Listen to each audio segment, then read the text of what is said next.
Hello everyone, I'm here today with Skander Oueslati from AfricInvest. Originally they were a North African fund set up in 1994, but since 2004 they've been moving into the rest of Africa and they have built up a very interesting portfolio. So Skander, the first question I'd like to ask you is, what was behind the decision in 2004 to move into the rest of Africa, or to move away from your North African roots a little bit? Sure.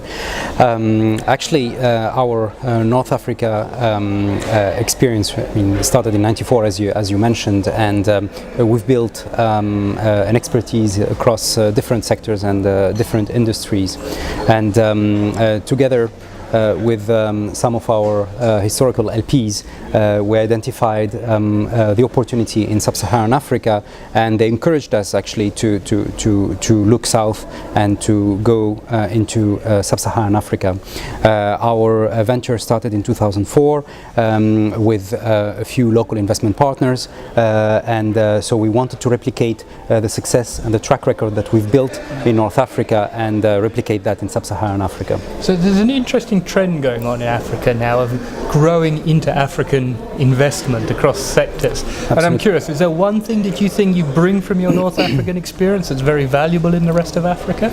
I think there are lots of similarities between North Africa and Sub-Saharan Africa. If you look at the SMEs that we find in North Africa, they have lots of common points with Sub-Saharan Africa. I mean, most of them are family owned. They've been successful in their own market, and they present a growth potential, and it's our role actually to help them identify their growth potential and take them to the next level. So we find a lot of common attributes between these companies in North Africa and Sub-Saharan Africa, and what we've done is replicate what we've done successfully in North Africa in Sub-Saharan Africa. Okay, and I mean, one of the other very fascinating things about your fund is this huge diversity of assets that you have. So how do you choose the sort of assets? If I look across it, I think, oh wow, this is I can't quite work out what the relationship is between financial services and manufacturing. Well, I mean, we've expanded over the years. Again, we go back to '94, so over the years we've built sector expertise in a number of sectors,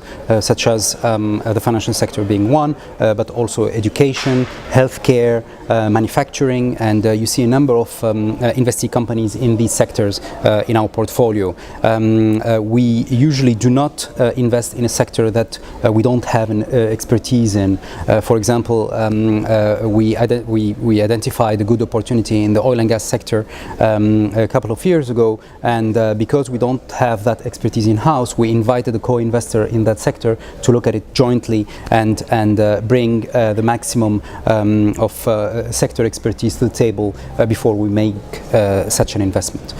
So we've been building this sector expertise over the years, and the reason why we are in this many sectors, it's because our track record goes back to over 20 years. And I mean, one final question would be, if there's one thing that surveys show about Africa, it's very clear that Africans value education hugely. Mm-hmm. And you have an investment in the Kenyan education sector. That's correct. So I'm curious to see, do you think that education is an investable asset in Africa?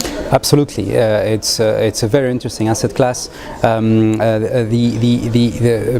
trick is to identify the right one, meaning that a school that is well managed, that offers quality education, and build on that one to grow it both locally and regionally. That's what we've done in Kenya. We identified a very well run and solid school that we've helped grow, and we are in the last stages actually of actually doubling the capacity of such a school and unlocking the potential of that investment. We've made also a very successful investment in a private university in Tunisia, from which we exited recently at several times the invested capital.